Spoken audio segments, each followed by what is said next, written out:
When you're looking for locations and of where to set rain gardens on your homescape, consider natural flow patterns that aren't too low in the landscape. Like, for instance, you see the back of the home here discharging water from the upper part of the building on the screen and the bottom part of the screen. You also have a deck off the back there, so considering view sheds, whether you want to block off a view if you're not getting along with your neighbor, or if you want to open up a view to a natural area, you can frame it in. So consider some of those design elements. In this setting, we've got the ellipse down there representing where the rain garden location might be, because right now a water sheet flows down to that location, so that's a good spot for it. If you zoom in close on that, where that ellipse is, this is a grading plan for that same rain garden. The dotted line on the bottom of the rain garden location cell, you can see there is the basin. It's completely flat and level. If you take your carpenter's level and set it down onto the finished grade of the rain garden floor, it won't break the bubble. And the idea is to spread the water out evenly. When we were originally doing these, we made them a lot of times V-shaped or bowl-shaped, but we run the risk then of having a really wet, saturated area for extended periods and then really dry areas over here. And we're not getting the same type of infiltration and evaporation that we would if we spread it out nice and evenly. So that dotted spot is the rain garden basin. The next line out is a solid line. That's the ponding depth. In this case, it's maybe 6 inches. Typically never exceeds 12 inches. In clay soils, it might be down around 4 to 6 inches. In sandier soils, between 6 and 12 inches typically. Much deeper than that, you run the risk of extended ponding. We don't want to go more than about 24 to 48 hours. Then you've got on the downhill side of the drawing a berm. So what you've done now that you've captured the water is created 3 different planting zones, and this will help drive the planting process later. So you've got the really moist floor of the rain garden. Then on the side slopes you have moist to average conditions. Then on the berms you have dry conditions. So ultimately when you get to the point of selecting plants, it's going to be driven not only by the exposure to light, maybe a little bit by the soil types, but especially by the hydrology that you expect to see there. So keep in mind when selecting plants that moist down on the floor, moist to average, sometimes the term is mesic, and then dry in the upper part. Then you get to the fun part, which everybody wants to skip to right away, which is the planting plan. And one tip that I like to give people is select fewer species than you might at first be inclined to select. Plant bigger groupings and think about not only the blooming of the color, but get some texture and some height and diversity of structure in there. So I like to recommend doing about half grasses and sedges and shrubs to half flowers, and that seems to be a pretty good balance of structure. It's also more sustainable over the long term than a completely perennial flower bed. So a little bit now about the functions and the values of rain gardens. We talked a lot about the types of rain gardens in the landscape and what some of the design elements are and what they might look like depending on your tastes or your goals. But regarding what they actually do in the landscape, it's an important point that I think we should probably touch on. So I'll talk a little bit about how our watersheds have been altered and how that affects the ecology of the area in brief fashion. Talk a little bit about how we can mitigate for our landscape impacts by using rain gardens. Rain gardens have a couple of other neat effects that we don't always think of, like groundwater recharge. Our drinking water supply in some areas is in jeopardy of being depleted, and by infiltrating water we can recharge those systems for our children's children. There's a lot of Watersmart landscaping benefits. Choosing the right plant for the right location means you're not watering, fertilizing, or herbiciding those plants, which means less pollutants and less water drawdown effects on our landscapes. There's certainly a large amount of aesthetic values that we see with rain gardens, which is one of the reasons why people want to put them in. And there's certainly some good habitat values for birds, butterflies, dragonflies, hummingbirds, etc.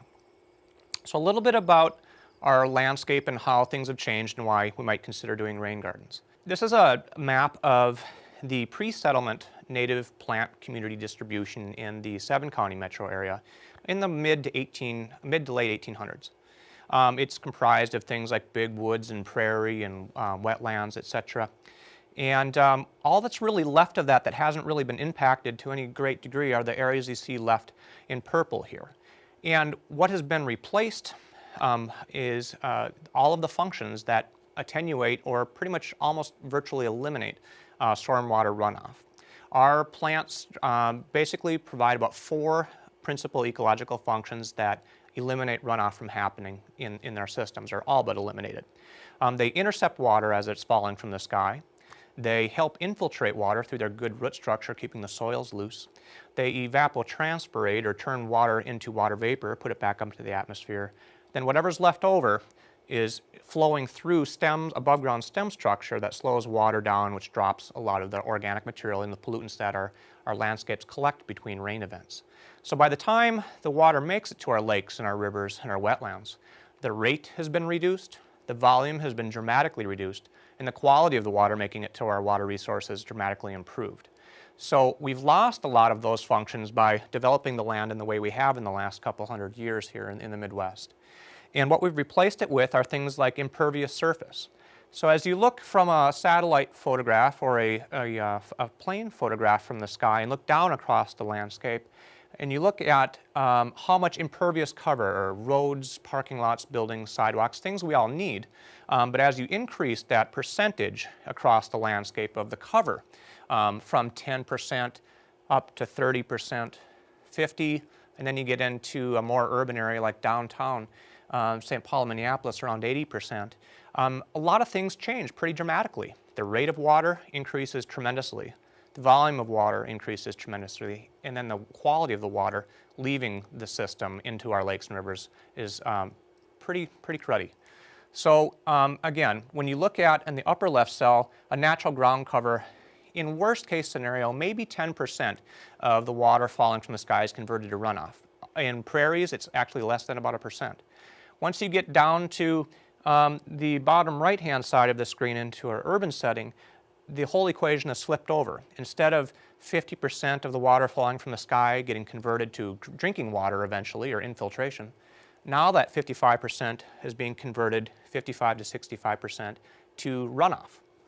And that's important because as we work across the landscapes collect a lot of debris, a lot of organic material, a lot of nitrogen and phosphorus, metals from our cars and our buildings, about a dozen or so, petroleum products, herbicides, pesticides, fertilizers, you name it, build up on our landscape, especially things like grass clippings. Those go directly into catch basins in our gutter lines when the rain comes. And then that discharges most of the time directly into a stream or a wetland or a lake. And what that means over the landscape is that a lot of junk between rain events gets built up, and until recently we weren't on the hook for handling a lot of that junk. We would worry more about flood control, which is an important thing to consider. But now we're of the mindset where we have to now start to replace some of those old structures and augment some of the existing structures, and not eliminate those flood control structures, but supplement them. Give them a little help, and not only to treat the flood control storm event, but also the rate and the volume and the quality. And that's important because, as you can see in this illustration, once we get to a percent impervious cover to about 25%, a lot of times that's a non-recreational supporting, and a lot of times, once you get beyond that, a non-life supporting ecosystem, once you get much higher in impervious cover, if nothing is done. And in our urban settings, it's not uncommon in the first ring and in the urban downtown areas to be anywhere from 80 to 45% impervious cover. So we've got our work cut out for us.